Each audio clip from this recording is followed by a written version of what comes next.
Olá, vamos direto ao ponto. Quem nunca passou por aquela situação de explicar algo com toda a clareza do mundo, mas a outra pessoa simplesmente não entende?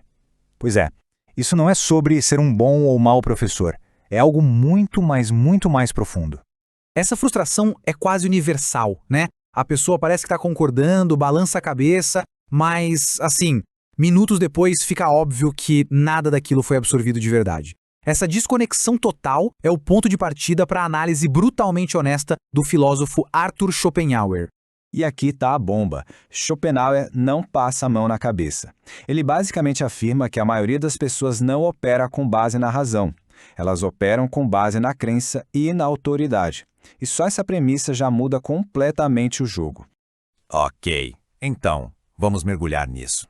A base do pensamento de Schopenhauer sobre esse tema é que o pensamento racional, aquele genuíno mesmo, é extremamente raro. Entender essa lacuna cognitiva é o primeiro passo para parar de dar murro em ponta de faca e começar a entender como o mundo realmente funciona. Agora, olha que interessante essa distinção. Para Schopenhauer, pensar é um processo ativo. Envolve lógica, buscar evidência, questionar.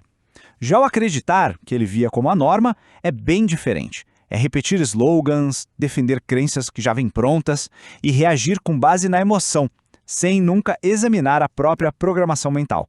E o quão rara é essa capacidade de pensar de verdade? Bom, Schopenhauer estimou que talvez só uns 5% da população, ou até menos, possua essa habilidade. Isso quer dizer que a inteligência, do jeito que ele define, não é a regra, é a exceção, a anomalia. Então, o ponto crucial é este aqui. A primeira atitude da pessoa inteligente é ajustar as expectativas. É parar de esperar um debate lógico e racional de quem, na verdade, opera em um sistema completamente diferente. É entender que a maioria das pessoas não está jogando um jogo de lógica, e sim um jogo de emoção e de identidade tribal. A partir dessa aceitação, aí sim surge a primeira estratégia, a defesa. E não se trata de arrogância, tá? É pura autopreservação.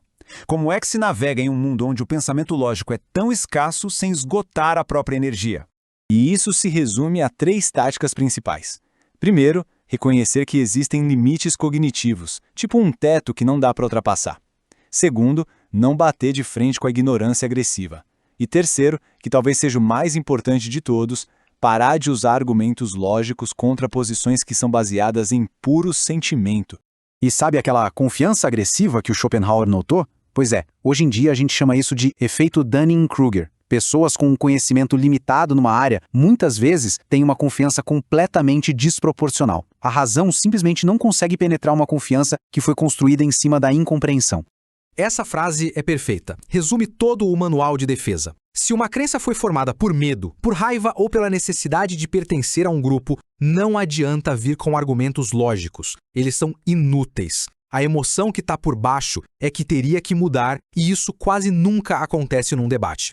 Portanto, o objetivo final da defesa não é ganhar discussões, é se libertar, é parar de sofrer com esse abismo que existe entre o que se espera das pessoas e o que elas realmente podem oferecer.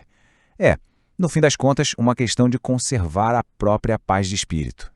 Mas a filosofia de Schopenhauer não é só defensiva, não. Vamos ver agora como esse entendimento se transforma numa ferramenta estratégica poderosa. A ideia não é só evitar frustração, mas sim operar com muito mais eficácia no mundo, do jeito que ele é. E essa citação ilustra a base da estratégia de um jeito brilhante. Se o comportamento da maioria é previsível na sua irracionalidade, então essa previsibilidade toda se torna uma vantagem enorme para quem consegue enxergá-la. E quais são esses padrões previsíveis? Bom, a maioria das pessoas vai seguir a confiança e não a competência. Vai escolher o conforto do grupo em vez da verdade solitária e vai ser movida pela emoção, não pela evidência. Enquanto a maioria só reage a esses padrões, a pessoa estratégica consegue antecipá-los. Schopenhauer também percebeu esse padrão na aceitação de novas ideias. Uma pessoa estratégica entende que a resistência inicial faz parte do processo.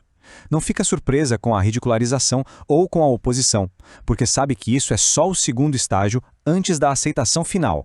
Olha, é crucial entender este ponto. Operar com base nesse conhecimento não é cinismo, não é manipulação, é eficiência. É como jogar xadrez entendendo as regras do jogo, em vez de ficar frustrado porque as peças não se movem do jeito que a gente gostaria. Então, onde é que a energia deve ser focada? Tentar convencer a maioria diretamente? Baixo impacto. Discutir com quem é irracional? Impacto negativo, só drena a gente. A estratégia mais eficaz é influenciar os poucos que são capazes de pensar criticamente e deixar que essa influência se espalhe naturalmente, através de autoridade e prova social. E tudo isso nos leva à conclusão final, e talvez a mais profunda dessa análise. A verdadeira liberdade não vem de tentar mudar os outros, mas de uma aceitação clara, lúcida e sem ilusões da realidade. Essa é a verdade difícil, mas que, ao mesmo tempo, liberta. Não dá para consertar a capacidade de pensamento de outra pessoa. A inteligência, para Schopenhauer, tem um teto, quase biológico, e a maioria das pessoas já opera bem perto do seu máximo. A mudança, então, é uma troca bem clara. É parar de esperar que todo mundo entenda tudo e começar a aceitar os limites. Parar de desperdiçar energia em debates inúteis e começar a operar com precisão. Resumindo, é parar de lutar contra a realidade e começar a conservar o recurso mais valioso que existe, a própria inteligência. E essa citação final do Schopenhauer, nossa, ela encapsula tudo. A maioria das pessoas simplesmente não consegue ver além da sua própria perspectiva limitada. Reconhecer isso nos outros e, claro, em nós mesmos, é o verdadeiro começo da sabedoria. Aceitar a realidade da cognição humana não é se render de jeito nenhum. É exatamente o oposto. É o ponto de partida para poder operar de forma eficaz, pacífica e inteligente num mundo que, na maior parte do tempo, não é nenhuma dessas coisas. Então, fica aqui a reflexão final. E se, em vez de ver essa realidade como uma falha trágica do mundo, a gente a enxergasse como a regra fundamental do jogo? E se aceitar essa regra for a chave não apenas para a paz, mas para a verdadeira eficácia? Sabe, quando a gente pensa em niilismo, a primeira imagem que vem à cabeça é meio sombria, né? Dá até um arrepio. Mas e se tudo isso for, na verdade, um grande mal-entendido? E se essa escuridão toda for só uma parte da história? É essa provocação que a gente vai desvendar hoje. Deus está morto. Uau! Essa frase com certeza é uma das mais famosas e, olha, talvez a mais incompreendida da história da filosofia. E ela foi dita por um cara que é praticamente sinônimo de niilismo, Friedrich Nietzsche. Só que, e se o que todo mundo pensa que essa frase significa estiver, na verdade, completamente errado? É que o jeito de escrever do Nietzsche era assim mesmo, sabe? Sempre provocador, cheio de camadas, e essa frase com certeza não é exceção. A grande verdade aqui é que essa frase tem muito menos a ver com uma entidade divina e muito mais a ver com a gente, com a humanidade e com o que a gente escolhe para ser a base, o alicerce das nossas vidas. É esse o mistério que a gente vai começar a entender agora. E para começar, vamos trazer essa filosofia toda para um terreno bem conhecido, um sentimento que, nossa, é super atual e que muita gente já sentiu, aquela sensação de vazio, de falta de sentido. Sério, quem nunca teve aquele momento de parar no meio da correria do dia a dia e pensar, peraí, por que eu tô fazendo tudo isso? Qual é o sentido? De repente tudo parece meio oco, sabe, sem propósito. A pessoa se sente meio que fora do próprio corpo, como se fosse um fantasma assistindo a um robô fazendo as mesmas coisas todo santo dia. Pois é, esse sentimento é basicamente uma manifestação do niilismo. O nome vem do latim nihil, que significa nada. E a ideia central é essa. A filosofia que parte do princípio de que não existe uma resposta única, absoluta, certinha para aquelas grandes perguntas da vida, sabe? Sobre sentido, sobre o que é certo ou errado, sobre o que a gente pode conhecer de verdade. E olha que louco, essa ideia não é nem um pouco nova. A gente está falando de quase 2.500 anos atrás. Já tinha um filósofo grego, o Górgias, que dizia umas coisas bem parecidas. O que só mostra que essa tradição de questionar a realidade e a nossa capacidade de entender as coisas, nossa, é muito antiga.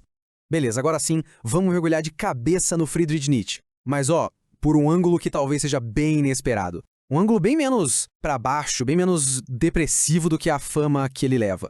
E aqui vem a surpresa. Nietzsche não era bem aquele pessimista que todo mundo pinta. Na verdade, se ele cutucou tanto as bases do conhecimento e da moral, foi porque ele achava que tinha encontrado algo muito mais profundo, algo que essa busca tradicional pela verdade acabava, ironicamente, escondendo da gente. E o que era essa coisa tão importante para ele? Simples: a vida. Para o Nietzsche, não existe nada, absolutamente nada, mais valioso do que a própria vida. Ele defendia que a gente tinha que viver tudo, cada pedacinho dela, o bom e o ruim, ao máximo. Viver para ele era o grande privilégio. Ok, mas o que define essa vida, então? É o que ele chamou de vontade de potência. E calma, não é um desejo qualquer, tipo querer um carro novo. É muito mais profundo. É um impulso que tudo que é vivo tem. O impulso de se superar, de crescer, de expandir e de usar toda a sua capacidade criativa para ir além de si mesmo. E é aqui que a nossa história tem uma virada de roteiro daquelas. Porque o Nietzsche vai apontar o dedo e dizer que a verdadeira origem do niilismo vem justamente de outras filosofias. O alvo principal da crítica dele é toda aquela tradição que começou lá com Sócrates e Platão. Pensa assim, ó. De um lado, se tem a ideia de um círculo perfeito, que só existe na teoria, no mundo das ideias. Do outro, tem um círculo desenhado à mão, todo tortinho, imperfeito. Então Platão e essa turma toda valorizavam um círculo ideal. Já o Nietzsche, ele estava interessado no círculo real, no visceral, no que a gente de fato experiencia. E na visão do Nietzsche, a filosofia religiosa do Ocidente foi basicamente uma continuação desse pensamento. Era o platonismo para as massas, como ele dizia. Ou seja, uma forma de desvalorizar esta vida aqui, a vida real, em troca de uma promessa de outra vida perfeita e ideal lá no futuro. E agora, a grande revelação. Para Nietzsche, os verdadeiros niilistas eram os seguidores de Platão e os religiosos. Por quê? Porque todo esse foco num outro mundo perfeito é, no fundo, vazio. Desconecta a gente do que realmente importa, que é este mundo aqui, o mundo de carne e osso que a gente vive. Ao fazer isso, eles estavam, na prática, abraçando nada, o nihil. Entendeu a lógica? É com essa ideia de que o niilismo já estava infiltrado na cultura ocidental há séculos que a gente finalmente consegue entender o que ele quis dizer com aquela frase famosa. Pensa na época em que o Nietzsche viveu. A cultura estava passando por uma transformação gigante. As pessoas estavam deixando de lado as explicações religiosas para tudo e começando a abraçar a ciência, a razão, muito por causa de gente como Newton e Kant. A base que sustentava os valores da sociedade estava rachando, mudando. Então, quando ele diz Deus está morto, não é uma declaração teológica, tipo, ele não está falando de religião em si. É uma observação sociológica. O que ele queria dizer é que Deus, como o grande centro de tudo, tinha perdido seu lugar na vida das pessoas, nas decisões do dia a dia. Aquela base divina que guiava a moral e o sentido da vida estava desmoronando. A gente pensa, beleza, se o Nietzsche criticava tanto a religião, ele deve ter adorado essa troca pela ciência e pela razão, né? Faz todo sentido, certo? Errado. A resposta é um sonoro não. Para o Nietzsche, essa adoração toda à razão e à ciência era só um novo ídolo, um novo sistema vazio que as pessoas usavam para não ter que encarar a vida de frente, por conta própria. Era tipo, trocou um dogma pelo outro. Saiu Deus, entrou a razão. Mas a necessidade de ter um ídolo para seguir continuava a mesma. E aí o que acontece? Se todos os valores antigos, tanto os religiosos quanto os científicos, entrarem em colapso, o que sobra? Que caminho a gente segue? Bem, segundo Nietzsche, existem duas saídas. De um lado tem o que ele chama de niilismo passivo. É a reação do desespero, do pessimismo. É ficar paralisado no nada deu certo. Mas do outro lado tem o niilismo ativo. E essa é a grande sacada. É olhar para esse vazio todo e ver não um fim, mas uma oportunidade. Uma liberdade imensa para finalmente destruir o que não serve mais e criar valores novos. Valores que realmente afirmem a vida, baseados naquela vontade de potência. Então, a gente não vai terminar aqui dizendo se o niilismo é bom ou ruim. A ideia é outra. É deixar o desafio principal que essa filosofia toda coloca para a gente, hoje, no nosso dia a dia. E a provocação final é essa. Se a gente olhar para a nossa própria vida agora, quais são as tradições, as crenças, os sistemas que a gente valoriza tanto, mas que no fundo podem estar nos distraindo, nos impedindo de ver com mais intensidade, com mais valor próprio? A questão, no fim das contas, não é virar niilista ou não, é usar essa crítica poderosa para a gente conseguir reavaliar o que é que de fato importa para a gente.